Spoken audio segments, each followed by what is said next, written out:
Hello everyone, and welcome back to Translationborne, where we talk all about translation, Bloodborne, and the translation of Bloodborne, where this time we're going to focus on an old set of clothes. Old Hunter Hat. Hat of an Old Hunter. Thing with a broad brim that hides a sharp gaze. In an old era when many hunters hunted beasts, that was standard attire. Okay, so maybe this isn't the most exciting item in terms of its lore, but between this being part of a wider set of attire and an interesting creative decision, I would argue that this translation is still worth spending some time discussing. Since we've only got this one piece to consider at the moment though, let's begin by focusing on the biggest departure from the literal wording, the line where the official English identifies the old days as a time when hunters were 10 a penny. Literally, the Japanese simply has the phrase, many hunters hunted beasts, modify the term old era to indicate that the defining aspect of that era was the number of hunters out doing work. The official translation takes this same idea, but expresses it with a British English version of the phrase, a dime a dozen. I like this because it still manages to convey the core idea of the original Japanese, which is that hunters used to be a common sight in the streets of Yharnam. And because I would argue that it's able to leverage the idea that monetary value decreases over time to give players a subconscious sense that this is a saying appropriate to that bygone era. Furthermore, according to Collins, a British English dictionary, the phrase carries with it the idea that whatever's being described doesn't have much value. As such, it could be understood as implying that the life of a hunter back then was cheap, a pretty big contrast to the implication of what the doll presumably says to Gehrman at the start of the game. Personally, I find this to be an improvement over the literal version, and a decent example of how sometimes you can gain nuance in translation, as opposed to just losing it. But there is one aspect of this phrasing that could rub people the wrong way. That's because, much like I discussed way back in episode 2 of Translationborne when I talked about Molotov cocktails, the English phrase introduces an aspect of our world into that of Bloodborne, where the Japanese does not. In the original, there's no sense that Yharnamites referred to any sort of currency as pennies.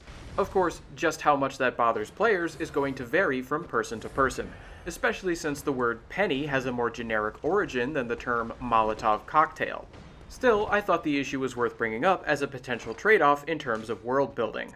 For my part though, I'm more intrigued by how a similar line in Japanese ends up being treated in English in this next description. Old Hunter Pants. Pants of an old hunter.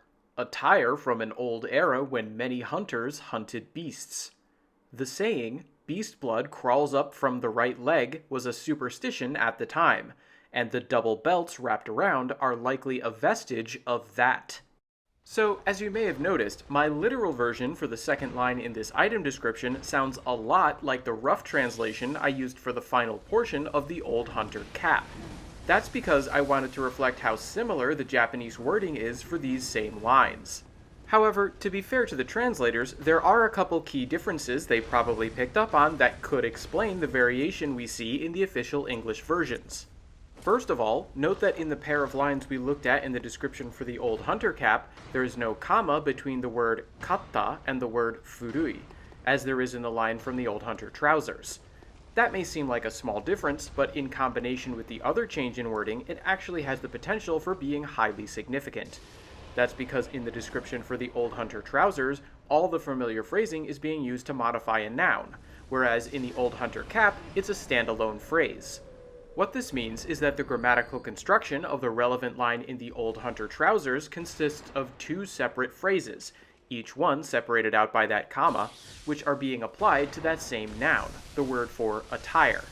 To put that in more concrete terms, the Old Hunter Trousers are being described as attire of an old era, and also attire of many hunters that hunted beasts. Meanwhile, as I mentioned earlier in the standalone version from the Old Hunter cap, it's plain that the phrase, many hunters hunted beasts, is meant to describe the old era in question, not the attire. So I can see why the translators might have been inclined to differentiate these two instances of similar language on the part of the Japanese. Despite the many shared words, the grammatical structure is different. And what's more, I can see a certain logic behind what became the final wording, because it stands to reason that since many hunters wore these trousers while hunting, these clothes must have protected countless hunters. But for all that I understand that, this is a case where I personally would have used more similar wording to the Old Hunter cap. That's because I think this unique interpretation is in tension with the need to group these items as part of a set. As we've seen, repeated phrasing is one way to signal to players that various items are related.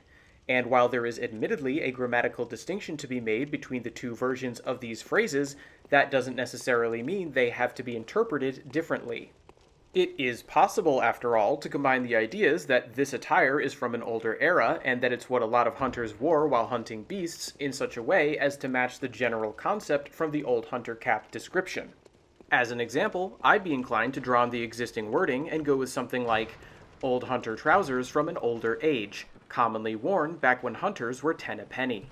This would create a link to the Old Hunter cap through the repetition of the memorable phrase 10 a penny, while at the same time keeping the exact wording distinct.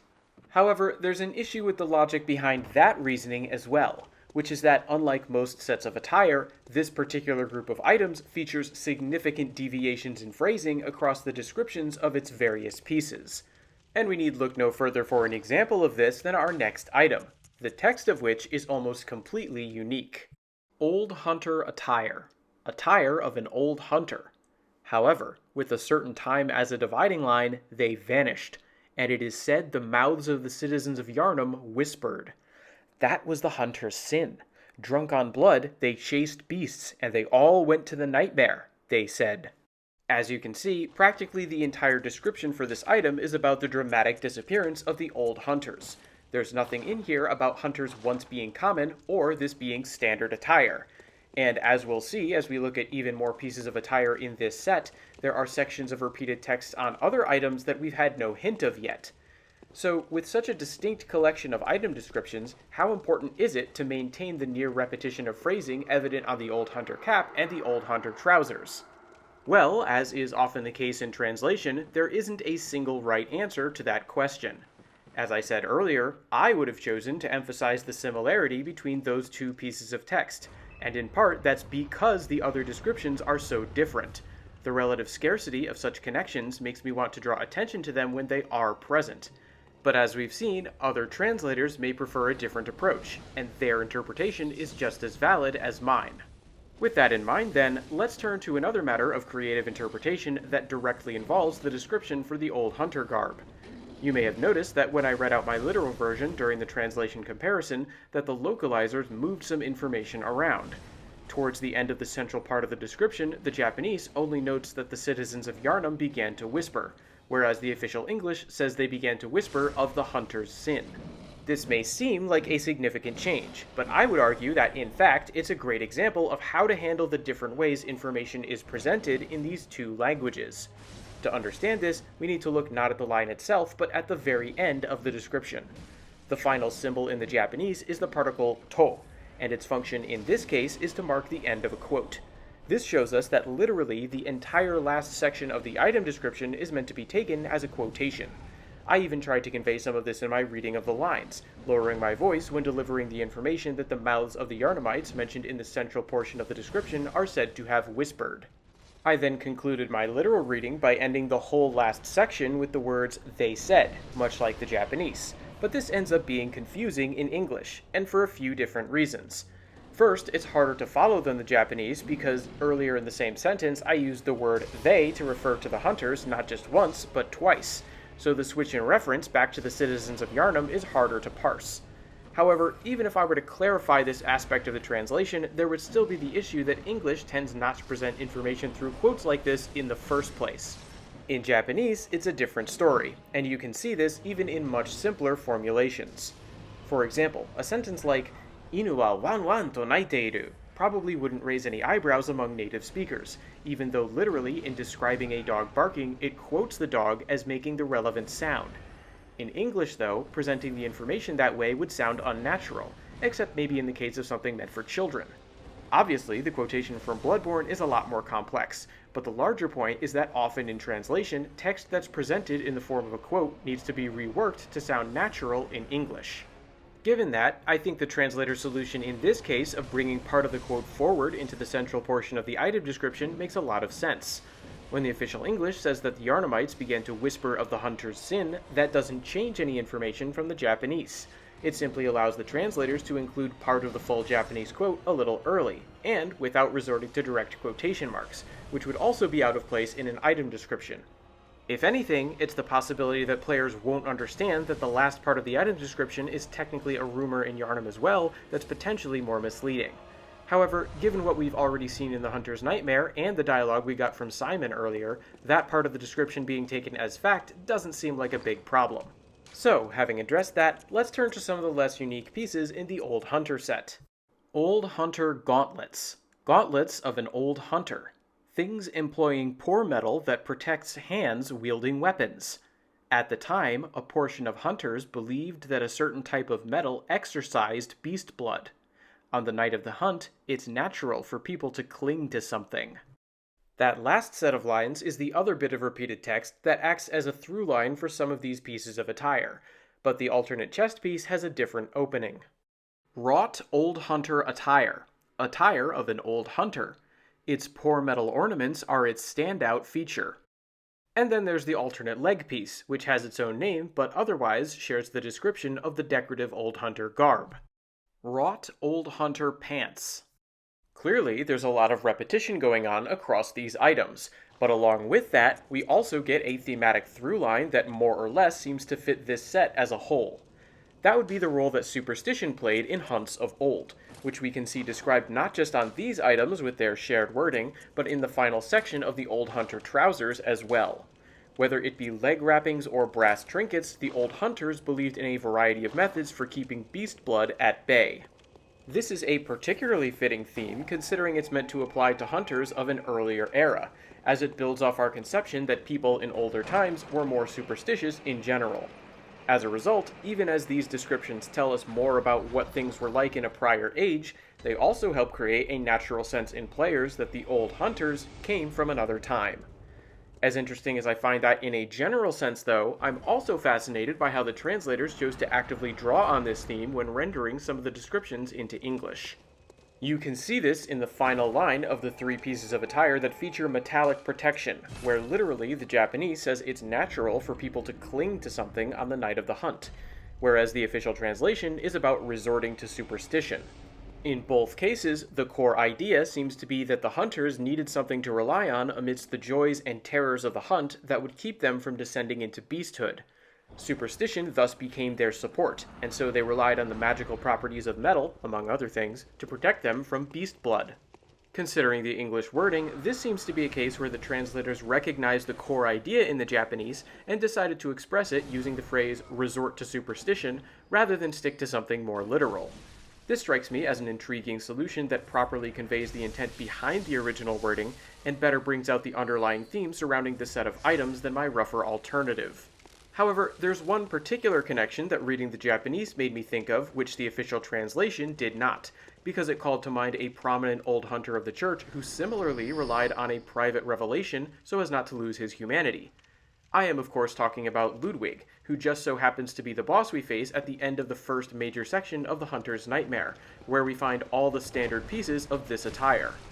The distribution of these items therefore helps build a thematic resonance between the superstitions the old hunters relied on to maintain their humanity and the boss fight with Ludwig. After all, one of the things that battle does is demonstrate the power that conviction and strength of will have in the world of Bloodborne. They may not be enough to free Ludwig from his circumstances, but they do allow him a moment of clarity in which he's able to regain some of his humanity. In a sense, the Holy Moonlight Sword and the Guidance Rune can thus be seen as analogous to the brass ornamentations and the tourniquet-like belts that the old hunters relied on. Each set of objects helped the people who believed in them to hold on to their identity, whether that belief was rational or not. Of course, as fond as I am of this interpretation, I don't blame the translators for not highlighting it. The connection isn't exactly clear in the Japanese either, since the word used in the description for the old hunter attire is sugaru, and the relevant line from Ludwig's speech uses yosuga. I probably wouldn't have thought of this at all if I hadn't looked at both languages, but I wanted to point it out anyway. Having done so, let's turn now to the last item in this set. Old Hunter Top Hat. Hat of an Old Hunter. A type of top hat, but it's warped from being soaked in blood. In an old era when many hunters hunted beasts, that was standard attire. Okay, so there's not much new here in terms of lore, but there is one thing worth noting about the translation of this description. the difference in the way it's structured in English as opposed to Japanese. This actually highlights an aspect of the translation that's been present across the entire set. In the original language, the first line of each piece of attire consists solely of a description of that item as an article of clothing. The Old Hunter Garb and both of the decorative pieces are simply referred to as attire. The two head pieces are called hats, the gloves are described as gauntlets, and the trousers are said to be trousers. The thing is, none of these descriptions take the form of an actual sentence. It's basically just a slightly modified restatement of the item name. Since this style of presentation doesn't work very well in English, though, the only piece of attire in the entire set that opens the same way in the official translation is the Old Hunter Garb. That's because, unlike the descriptions for the other articles of clothing, the garb is mostly about the disappearance of the hunters, with only the identifying line at the top to mark it as part of this set. Everything else, like this top hat, has information that can safely be combined into a more natural and well-rounded sentence. After all, why say first that the top hat is the hat of an old hunter, then go on to specify that it's a type of top hat, but it's been warped by being drenched in blood, when you can simply say that it's an old hunter top hat warped by bloodstains? It's another great example of the translators choosing to get across all the same information as the Japanese, but in a more English language-friendly presentation. This does technically cut down on the one bit of repeated text that unifies every item in the set in Japanese, but unlike my concerns for the final portion of the Old Hunter cap's description, in this case, I don't see that as being any sort of problem. Of course, if you feel differently, or would like to share your thoughts on any other aspect of this episode, I would love to hear from you. Your feedback is always appreciated. Alternatively, if you'd like to hear my thoughts on any of the other subjects I've covered so far, remember that you can check the Translationborne index linked below, which should be up to date within 24 hours. Until next time then, thanks for watching everyone.